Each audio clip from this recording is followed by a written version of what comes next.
Hi, my name is Robert Lastres. I was born in Key West in 1934 on August the 5th.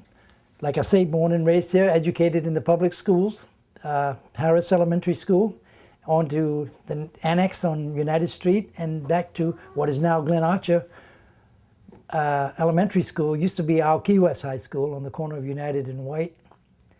I think we had a graduating class of, to the best of my knowledge now, I don't know, it's maybe 160 maybe. And today the graduating classes are so astronomically large. There are so many students graduating in a class.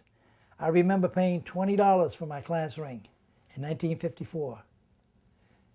$20 is how much my high school class ring cost me. And you know, I lost that ring playing professional baseball in Cocoa. I got up in the morning after we had a game. I went to the hotel, took a shower, went to sleep.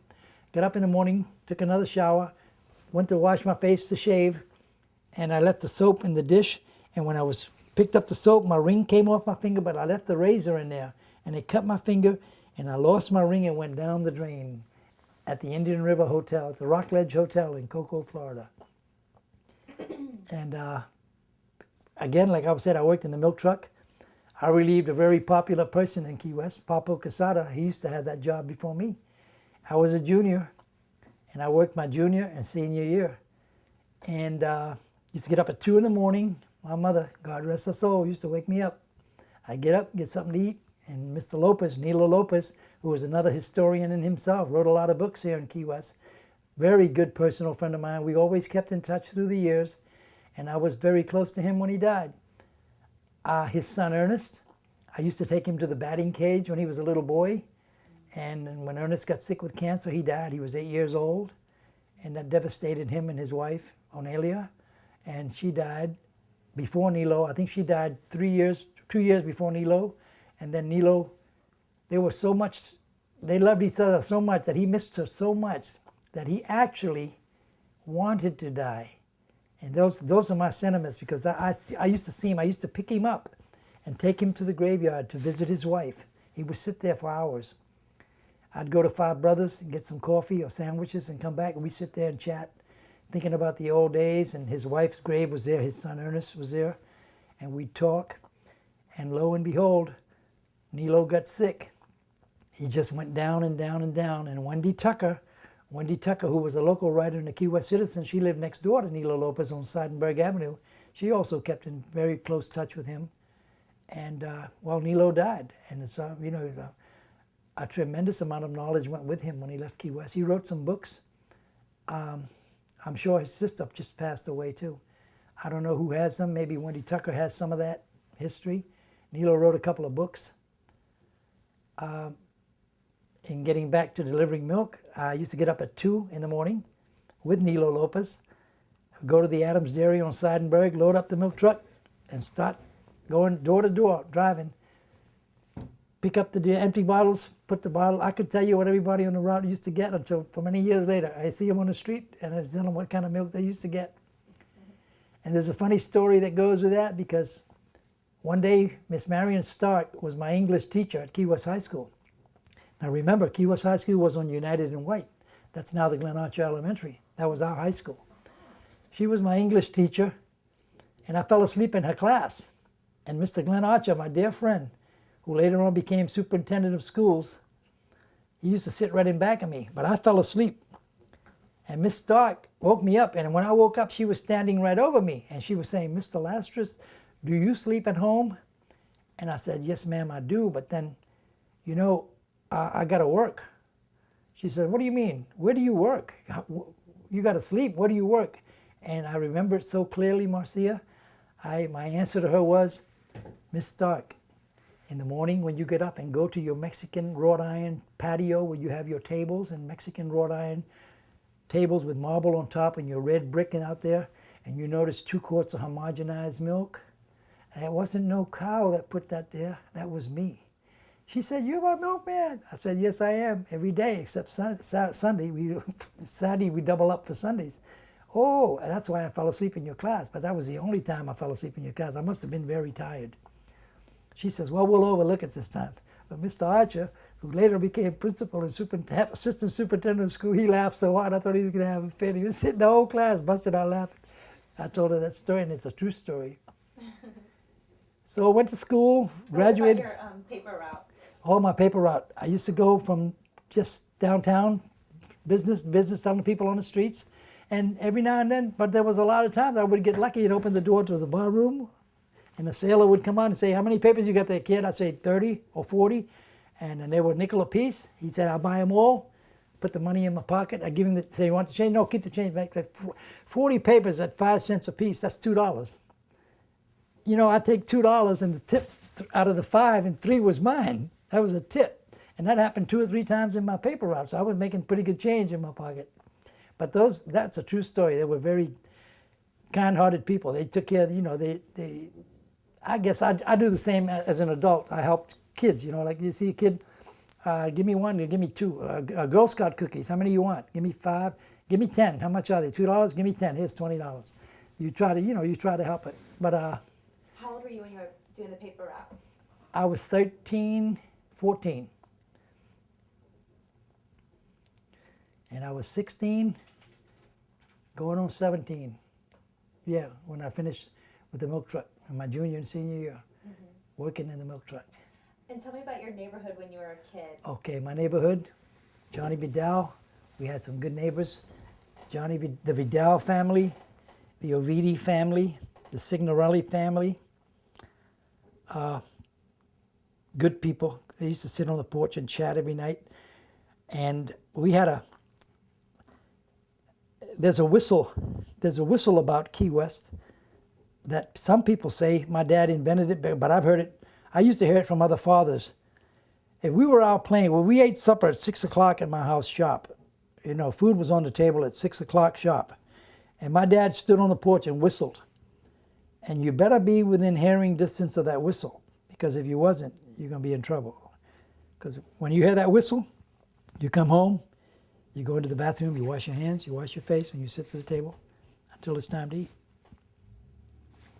But you better be in hearing distance of my father's whistle, as were a lot of parents. Children better hear that whistle. We were allowed to play, but not too far from the home. After supper, play, go out to the park. Sometimes we had bikes, sometimes we didn't. We used to get a ride on the handlebars. Sometimes we walk. A lot of times we have to run back to beat the 9 o'clock curfew from the graveyard to get home in time for 9 o'clock. And many a night I slept hot because my daddy used to pull the covers on me. I never took my shoes or clothes off, just sneak through the window. And my brother George and my dad would pull the covers, and he used to have a barber strap. That was his belt. The barber shaves the razors. That was my dad's belt. He never used to read as much, but discipline thing, I told you 9 o'clock. Look at you dressed, you're not fooling me. You think I was sleeping? And give us a little welt with a belt, which was good. But and what did your daddy do? My dad was a carpenter. At first, I remember my dad growing up as an insurance agent, selling insurance. Then he became a carpenter. He went to work for the government. He was a very good carpenter. He was a Finnish carpenter, very talented. And he always told me, I'm left-handed. And sometimes I would try to work with him. We had a garage next to the house. And he always told me, he says, forget about ever being a carpenter. You don't see any left-handed carpenters. And I don't know if that's true or not. Maybe the carpenter would know. Talking to a carpenter, even though if left-handed people are good enough, but he always told me, he says, you don't see very many left-handed carpenters. Don't ever think about becoming a carpenter. But if you're going to be a garbage man, whatever you do it good. You do it to the best of your ability. That was my dad's words. And what about your family? How many generations have conquered you, or when did they come to Key West? Okay. My grandmother, name was Angela Velasco. She was a school teacher in Cuba, in a place called Matanzas. She came to Key West at 28 years old from Cuba, and she was already a school teacher. She married here. Out of that marriage, she had my dad, Aurelio Lastres, and one daughter, Julia. In her growing up years, Julia went to Tampa because that's where the cigar industry was. Key West was not the cigar industry it used to be. Julia went to Tampa to live and got married there, and her husband was a cigar maker. Their home was in Tampa, which my brother and I used to visit every summer. We used to drive the bus, get on the bus and drive from Key West to Tampa. They'd meet us and then put us back when summer vacation was over to come back home. She died in Tampa. My dad stayed here. He was an insurance man. He was a carpenter until he got sick, and he died of cancer. My dad died on May the 5th of 1958. My dad was well, everybody that knows my dad, I could go on forever, because everybody that knows my dad will tell you. My dad was my mentor, my oldest brother. He was crippled. He jammed a pair of scissors in his leg, jumping on the bed on the wall, and they lived. I was born that way after him. He was the oldest, jumping in the bed on the wall in United Street. He jammed a pair of scissors right around the corner from where your grandma's house was. Where Joey Valdez decorated that house, there were little houses there, little houses on the other side. He jammed a pair of small scissors in his leg, and the gangrene set in. And he got so bad, the leg got big, and they had no hospitals here. My mom and dad took him to the Coast Guard base, to the doctor, right there on by Mallory Square, where the big Jackson Square, the shopping centers, the big stores are there. Yeah. But the entrance to the Sheraton Hotel, where the cruise ships come in. And they took my brother there, and the doctor there told my mother, he says, look, that leg is you got to get him out of here. You got to take him to Cuba. He's got gangrene. My mother put my brother on the ferry to Cuba. My brother stayed in Cuba with my mother for 2 years, Marcela. My mother would come back every 2 weeks on the ferry. My dad would go to be with him. My uncles and aunts took care of us, the rest of us. 2 years my brother was in Cuba. They didn't pay a nickel. It didn't cost them a nickel. The nurses and the doctors, my mother, I could hear my mother telling me the story. They would chip in and get money and buy my brother toys to play with and little gifts to keep him happy. But from that leg that he got all gangrene, it stayed like this. He couldn't straighten it out. They had to take everything out of here. It couldn't stay like, so they made him a brace. Mm-hmm. And when he put on the brace, he stood up like this. And he walked with a brace. Mm-hmm. He played baseball. Oh my God. He was one of the best drummers that ever come out of Key West. He played in the bands. And he helped a lot of kids in high school, baseball. He did it all. What was his name? Aurelio Lastres. They called him Crip because he was crippled with a brace, but it never deterred him from anything. He did everything I do. Anybody does. He never missed a thing. And then my brother Gabe, my brother Danny, my sister Louise, my brother Fito, and my sister Christine. Then me, I was the 7th of 9. My brother George was the 8th, and my sister Elda was the 9th. She lived in Brandon. She just left here about 6 months ago. She sold her house and moved to Brandon. That's where my brother George lives, in Brandon. My 2 boys live in Tampa, but they grew up in Key West. It would tell me that your mom could, she knew who was going up the stairs by the... Oh yeah, my mom knew how we walked by call us by name, the way we were coming up the steps. Because I always said, Mom, how do you... And I wasn't the only child that asked her that. I would say, Mom, how do you know it's me coming up the steps? She says, I know the way you all walk. Now, my brother Crip, you could distinguish that because he had a brace and he walked with a limp, and one step was delayed, something like that, because he used to bring the brace down to walk. I said, but Mom, I know how you all walk. Don't even worry about it. And there were how many of you? 6 boys and 3 girls. Wow. There were 9. And we made it. And then the war years came. Yeah. Pearl Harbor. My brothers were in Miami playing baseball with a team called the Red Raiders when the Japs invaded Pearl Harbor. They came home, they all joined the military, except for my brother. He couldn't go because of the leg. Mm-hmm. And he was so upset about that because he says, man, you mean you can't even let me work in a desk doing papers or something? I could probably outrun you. Wow. There's a lot of things that I could do. But they wouldn't take him. They classified him as a 4F. But he didn't get to go. And they all went into the Pacific. My brother, destroyer, got torpedoed in the invasion of the Luzon Islands in Leyte. And my brother dreamt that before it happened. My crippled brother woke the whole house up at 3 o'clock one morning, screaming. Everybody went to his room. What's the matter? What's the matter? What's wrong? He says, Mom, Gabe's ship just got torpedoed. And my mom says, no, you just had a bad dream. My dad says, go back to bed. That morning when I was sitting at the table, eating my Key West breakfast, Cuban bread and coffee, to go to school, My brother was sitting at the table. He told my mother, he says, "Ma, I saw it. My mother, God rest her soul, slapped him. I told you I don't want to hear that." 2 weeks later, we got a telegram from the War Department. My brother's Gabe's boat got torpedoed. As God is my witness on my mother's grave, I'll tell you that. He dreamt it. Oh my gosh. It's incredible. And then there was my brother Fito. He went to the University of Florida. He's the only one that went to college. We couldn't afford it. Yeah. But some people, when he was little, there was an old lady that lived on the corner of Duval and United. There's an old house that used to sit there. Maybe your dad would remember it.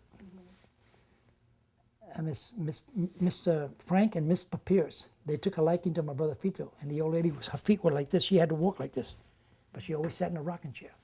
She chewed tobacco. And she had a spittoon on the porch. Spit the tobacco right in it. But anyway, they took a liking to Fito. So my mother let him stay with her. My mother lived across the street, 3 houses down. But Fito grew up there. He went to school. They did everything for him. They put him through college. Wow. He got lucky, but he's good. What were some of your favorite things to do when you were little? Did you like fishing? Baseball. Baseball was your favorite? Mostly all day long. We used to look for places to clean. You know where the southernmost hotel is? On the corner of South and Duval? We cleaned that lot. We used to go catbirds. We used to shoot catbirds there with slingshots.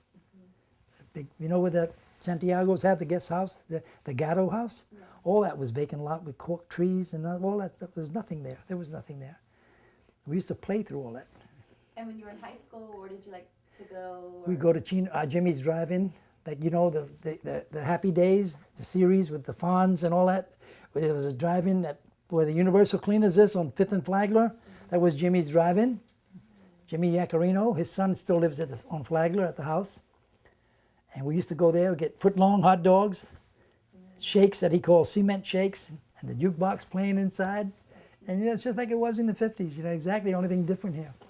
Guys dancing, girls dancing on the inside. And it was good years. It was good years. But no trouble. Everybody got along so good, you know, and shared a lot. And like I say, when we meet every morning, this is so unique because we grew up together. We did everything together, and here we are now in our senior years, and we're still together, and we're still talking. And as every day that goes by, the group gets bigger and bigger because they find out about it, and the other guys come. So you're going to get a drift of that tomorrow. You're going to get it. Any stories you remember growing up? Any funny stories, something that happened with your friends, or anything that you like to? Let's One see. of your favorite stories to tell? One of my favorite stories to tell is, God, let me see. There's so many, but there's a couple I don't want to tell. There's Those a are couple. probably the better ones. No, the couple I don't want to tell. Let's see. God. Oh boy, let's see. Oh, we were kids growing up on Olivia and Duval Street. There used to be a bakery, the Matchett Bakery. And there was one on Fleming Street, Maloney Bakery, on Fleming, between William and Margaret. Timmy's Tuxedo is there now. There's a bakery there.